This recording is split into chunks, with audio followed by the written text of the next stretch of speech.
আসসালামু আলাইকুম। কেমন আছেন সাহেব? জি আলহামদুলিল্লাহ, জি বলেন। আমি ওয়ালাইকুম ভারতের আসসালাম। বীরভূম জেলা থেকে বলছি। আমার মায়ের প্রশ্ন ছিল, বাচ্চা হওয়ার পর যে 40 দিন যে সময়টা ছুটি পাওয়া যায়, তো ওই সময়ে নামাজটা ছুটি পাওয়া যায়।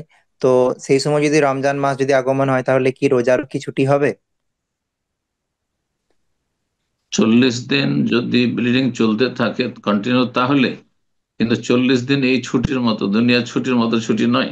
এটা হচ্ছে যে নাপাক অবস্থায় যদি মহিলারা থাকে, বাচ্চা ভূমিষ্ঠ হওয়ার পরে নেফাস অবস্থায় মানে ব্লিডিং চলতে আছে, তাহলে 40 দিন সর্বঊর্ধ্বে।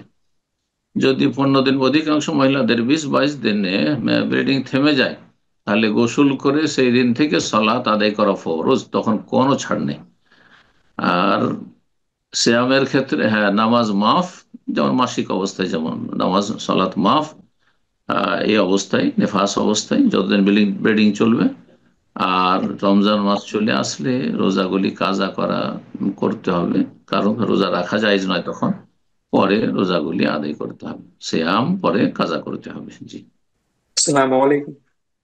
ওয়ালাইকুম আসসালাম রহমতুল্লাহ বরকাত। জি, বলেন কোথা আমার একটা থেকে। পার্সোনাল প্রশ্ন ছিল। আমি মুর্শিদাবাদ থেকে বলছি। কোথা থেকে? মুর্শিদাবাদ থেকে। মুর্শিদাবাদ, বলেন প্রশ্ন। আমার একটা পার্সোনাল প্রশ্ন ছিল। আমি তো মৌলী সাহেবকে জিজ্ঞাসা করেছি, সে বলেছে তুমি কোনো ভালো আলিমের কাছে জানো। তো আপনার কাছে কোনো পার্সোনাল ভাবে জানান উপায় থাকলে ভালো হতো। পার্সোনাল ভাবে জানার জন্য আব্দুল্লাহ সাহেব আছেন, যে উপস্থাপনায় আছেন, উনি আপনাকে আমার হোয়াটসঅ্যাপ নাম্বার দিয়ে দেবেন, অথবা ওনার নাম্বারে তৌহিদের ডাক যে পেজ আছে, ওতে আপনি দিয়ে দেন প্রশ্নটি, উনি আমার কাছে পাঠিয়ে দেবেন। জি। আর ওনার জি কাছে নাম্বার নিয়ে নিন। জি, তাহলে বারাকাল্লাহ ফিক। তাকে ওইখানে ঢুকে আপনি ইয়ে করতে পারেন, নাম্বার আসতে যোগাযোগ করতে পারেন, ইনশাল্লাহ অসুবিধা নেই, তো ওস্তাদ শেষ করে দেন ইনশাল্লাহ। বারাকাল্লাহ ফিক।